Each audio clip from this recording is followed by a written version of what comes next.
नमस्कार, मैं स्वतंत्र पांडे आप सभी का आपके YouTube channel excellent class with स्वतंत्र में एक बार पुनः हार्दिक स्वागत और अभिनंदन करता हूं। आशा करता हूं, उम्मीद करता हूं सभी लोग अच्छे होंगे, स्वस्थ होंगे और प्रसन्न होंगे। सामान्य हिंदी की बात करें तो आपका एक टॉपिक जहां से एक दो प्रश्न पूछे जाते हैं, चाहे वो यूपीपी का हो, चाहे लेखपाल का हो, किसी भी परीक्षा के लिए हो, वाक्यांश या अनेक शब्दों के लिए एक शब्द की बात हम लोग करने चल रहे हैं। कुछ प्रश्न हैं जो प्रीवियस ईयर में पूछे गए हैं, तो उनको हम लोग देखेंगे। देखिए किस किस चीज़ के लिए इम्पॉर्टेंट है आपका, इसकी जानकारी सबसे पहले ले लेते हैं हम लोग थोड़ा सा। ये आपका जो है, चाहे आप यूपीएसआई दीजिए, UPP, UP TET, C TET, लेखपाल, आरओ, टीजीटी, पीजीटी, मतलब कि सभी एक दिवसीय परीक्षाओं के लिए अति महत्वपूर्ण आपके सामने हम लोग लेकर आ रहे हैं। तो चलिए शुरुआत करते हैं। आप लोगों से एक निवेदन है कि चैनल को लाइक, सब्सक्राइब और शेयर करना न भूलिए। देखिए पहला प्रश्न आप लोगों के सामने आ गया है। लिखा है कि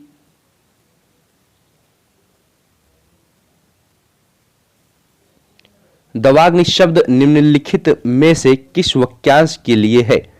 जल में लगने वाली आग के लिए है, जंगल में स्वयं लगने वाली आग के लिए, भूख की आग या उपयुक्त सभी। तो इसमें से कौन सा आपका उत्तर सही होगा? तो इसमें जो आपका उत्तर सही होगा उसका नाम है क्या? जंगल में स्वयं लगने वाली आग, जिसे हम लोग बोलेंगे क्या? दवाग्नि। ठीक, पहले का बी ऑप्शन आपका राइट उत्तर है। आगे बढ़ते प्रश्न संख्या 2 की तरफ।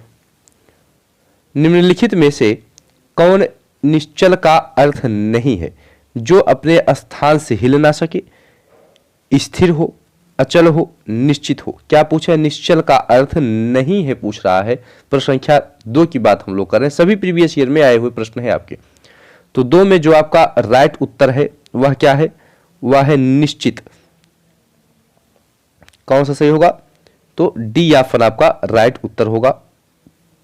कौन सा ऑप्शन? D option. चलिए आगे बढ़ते प्रश्न संख्या 3 की तरफ। लिखा है 3 में कि जिसकी पूर्व से कोई आशा ना हो, वाक्यांश के लिए उपयुक्त शब्द क्या होगा? जिसकी पूर्व से कोई आशा ना हो, वाक्यांश के लिए एक शब्द की बात कर रहा है, तो कौन सा उत्तर इसमें सही होगा? प्रत्याशित, अप्रत्याशित। देखिए सभी लिखे एक तरीके से गए, ए अप्रत्याशित, सी वाला ऑप्शन, बी वाला ऑप्शन और डी वाला ऑप्शन। इसी तीनों में हमको कंफ्यूजन है, लेकिन है कौन सा? 3 का डी उत्तर आपका राइट उत्तर होगा। चलिए बढ़ते प्रश्न संख्या 4 की तरफ। लिखा है 4 में कनिष्ठिका और मध्यमा के बीच की उंगली है। जो कनिष्ठिका और मध्यमा की उंगली होती है उसके बीच की उंगली का क्या नाम है? तो 4 नंबर प्रश्न संख्या 4 की बात कर रहा है वह अनामी, अनामिका, अनमिका, अनामिका। तो कौन सा सही होगा? डी ऑप्शन राइट उत्तर होगा। वर्तनी की दृष्टि से भी डी ऑप्शन आपका राइट उत्तर होगा। चलिए बढ़ते प्रश्न संख्या 5 की तरफ। प्रश्न संख्या 5 में देखिए, जिससे किसी वस्तु की स्पृहा ना हो के लिए उपयुक्त शब्द क्या होगा? जिससे किसी वस्तु की क्या हो? स्पृहा ना हो। क्या कहेंगे? ए ऑप्शन सही होगा, बी ऑप्शन या सी ऑप्शन या डी ऑप्शन। 5 में कौन सा ऑप्शन सही होगा? तो 5 में जो आपका सही होगा उसका नाम है क्या? निःस्पृह। तो कौन सा उत्तर सही होगा? बी ऑप्शन आपका राइट उत्तर होगा। कौन सा ऑप्शन? B option. चलिए बढ़ते हैं प्रश्न संख्या 6 की तरफ। लिखा है गुरु के समीप, मतलब जो गुरु के समीप रहकर क्या करता है? अध्ययन करता है। क्या के लिए एक शब्द हमको बताना है, क्या होगा? शिष्य होगा, आश्रमवासी, विद्यार्थी या अंतेवासी। कौन सा उत्तर इसमें से आपका राइट उत्तर होगा? तो 6 में आपका क्या होगा? डी ऑप्शन आपका राइट उत्तर होगा, जिसका नाम है क्या? अंतेवासी। आरओ में देखिए सभी प्रश्न जितने भी करा रहा हूं, सभी प्रश्न एक दिवसीय परीक्षाओं में पूछे गए हैं। बढ़ते प्रश्न संख्या 7 की तरफ। लिखा है जो अपने पद से हटाया गया हो, यानी कि जिसे अपने पद से क्या कर दिया गया हो? हटा दिया गया, उसके पद से हटा दिया गया, उपयुक्त शब्द क्या होगा? प्रश्न संख्या 7 की बात हो रही है। 7 में ऑप्शन सही होगा, बी, सी या डी ऑप्शन। कौन सा ऑप्शन सही होगा? 7 में जो ऑप्शन आपका सही होगा वह क्या है? डी ऑप्शन आपका राइट उत्तर होगा। ठीक है, चलिए बढ़ते हैं प्रश्न संख्या 8 की तरफ।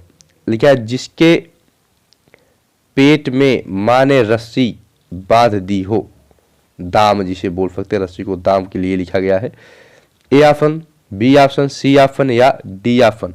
8 में कौन सा उत्तर आपका राइट उत्तर होगा? तो 8 में जो उत्तर आपका राइट होगा उसका नाम है क्या? दामोदर। क्या नाम है? 8 में कौन सा सही होगा? 8 में डी ऑप्शन आपका राइट उत्तर होगा। चलिए बढ़ते हैं प्रश्न संख्या 9 की तरफ। लिखा है थोड़ा नपा तुला भोजन करने वाला वाक्यांश के लिए उपयुक्त शब्द बताइए। जो थोड़ा सा भोजन करता हो या नपा तुला भोजन जो करता हो उसके लिए एक शब्द हमको बताना है। तो 9 में कौन सा सही होगा? सी ऑप्शन आपका राइट उत्तर होगा। नाम क्या है? मिताहारी। आगे बढ़ते हैं प्रश्न संख्या 10 की बात करते हैं। पीछे पीछे चलने वाला, जो पीछे पीछे चलता हो वाक्यांश के लिए एक शब्द क्या होगा? अनुचर, अनुगामी, अनुवर्ती, अनुगामिनी। कौन सा उत्तर सही होगा? प्रश्न संख्या 10 की बात कर रहा है तो 10 में जो उत्तर आपका सही होगा उसे क्या बोलेंगे? अनुगामी बोलेंगे। क्या बोलेंगे भैया? अनुगामी, यानी कि बी ऑप्शन आपका राइट उत्तर होगा। आगे बढ़ते हैं। लिखा है जिसके हृदय पर क्या हुआ हो? आघात हुआ हो। वाक्यांश के लिए एक शब्द की बात कर रहा है। कौन सा उत्तर सही होगा? 11 में कौन सा उत्तर आपका राइट उत्तर होगा? 11 में जो आपका राइट होगा वह क्या है? B option. ठीक है, ममाहार्थ। चलिए आगे बढ़ते हैं। प्रश्न संख्या 12 की बात करते हैं। 12 में लिखा है जिसकी कोई कीमत ना हो वह क्या होगा? जिसकी कोई कीमत ना हो मतलब जिसे कोई खरीद ना सकता हो वह क्या होगा? वह है क्या? अमूल्य। अमूल्य का मतलब हम खरीद उसको नहीं सकते हैं। प्रश्न संख्या 13 की बात करते हैं। लिखा है प्रश्न संख्या 13 में जानने की इच्छा रखने वाला के लिए एक शब्द क्या होगा? जो जानने की इच्छा रखता है उसके लिए एक शब्द हमको बताना है। तो क्या होगा? जानने की जो इच्छा रखता है उसको क्या बोल सकते हैं? जिज्ञासु बोल सकते हैं। क्या बोल सकते हैं? जिज्ञासु। चलिए प्रश्न संख्या 14 की बात करते हैं। प्रश्न संख्या 14 की बात करते हैं। आइए 14 नंबर पे चलते हैं। कम बोलने वाले को क्या कहेंगे? जो कम बोलता हो उसे क्या कहेंगे? ए ऑप्शन सही होगा, बी ऑप्शन, सी ऑप्शन या डी ऑप्शन। प्रश्न संख्या 14 में जो कम बोलता है उसे क्या बोलते हैं हम लोग? मितभाषी बोलते हैं। क्या बोलते हैं भैया? मितभाषी। प्रश्न संख्या 15 की बात करते हैं। जिसकी भुजाएं कहाँ तक लंबी हो? घुटनों तक, उसको क्या बोलेंगे? प्रश्न संख्या 15 में कौन सा सही होगा? ए ऑप्शन, अजान बाहु। जिसकी भुजाएं क्या हो? घुटनों तक लंबी हो। प्रश्न संख्या 16, जिसका जन्म छोटी जात में हुआ हो, निचले वर्ग में हुआ, उसे क्या कहते हैं हम लोग एक शब्द में? 16 नंबर की बात कर रहा है तो वह क्या? अंत्यज। क्या है? अंत्यज। ये भी आपका ROR 2013 में पूछा गया प्रश्न है। सभी प्रश्न आपके PSC ईयर के ही हैं। बहुत अधिक जो बोलता हो उसे क्या कहेंगे? वाचाल बोलेंगे उसको। 17 का कौन सा सही होगा? 17 का डी ऑप्शन आपका राइट उत्तर होगा। आगे बढ़ते हैं। 18 नंबर, जिस स्त्री का पति जीवित है उसके लिए उपयुक्त शब्द बताइए। क्या होगा? जिस स्त्री का पति जीवित है उसके लिए उपयुक्त शब्द क्या होगा? 18, पतिव्रता, साधवा, विवाहिता, अनुरुक्ता। कौन सा सही होगा? 18 में कौन सा सही होगा? तो 18 में सही होगा आपका बी ऑप्शन, क्या? साधवा। और जिस स्त्री का पति मर गया हो उसे क्या बोल सकते हैं हम लोग? विधवा बोलेंगे। क्या? विधवा। ठीक है भैया। चलिए आगे बढ़ते हैं। प्रश्न संख्या 19, देखिए तिलक लगाने में किस अन्न का प्रयोग होता है? गेहूं, जौ, अक्षत या उड़द। किसका प्रयोग होता है? जो हम लोग तिलक लगाते हैं उसमें किसका प्रयोग होता है? तो उसमें होता है अक्षत का प्रयोग। सभी लोग जानते होंगे बखूबी से। तो कौन सा? अक्षत मतलब कह सकते हैं क्या? चावल का। चावल और हल्दी मिला करके बना लिया जाता है।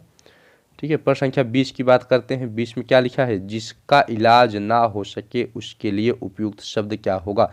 मतलब जिसका इलाज ना हो सके उसके लिए उपयुक्त शब्द की बात कर रहा है। असाध्य, साधनहीन, दुस्साहस, श्रमसाध्य। कौन सा सही होगा? प्रश्न संख्या 20 की बात कर रहा है। 20 पे कौन सा सही होगा? असाध्य।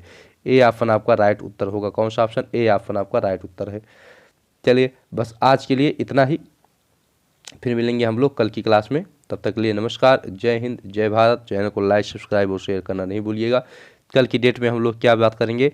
कल की डेट में हम लोग तत्सम तद्भव की बात करेंगे। किसकी बात करेंगे? तत्सम और तद्भव की बात करेंगे।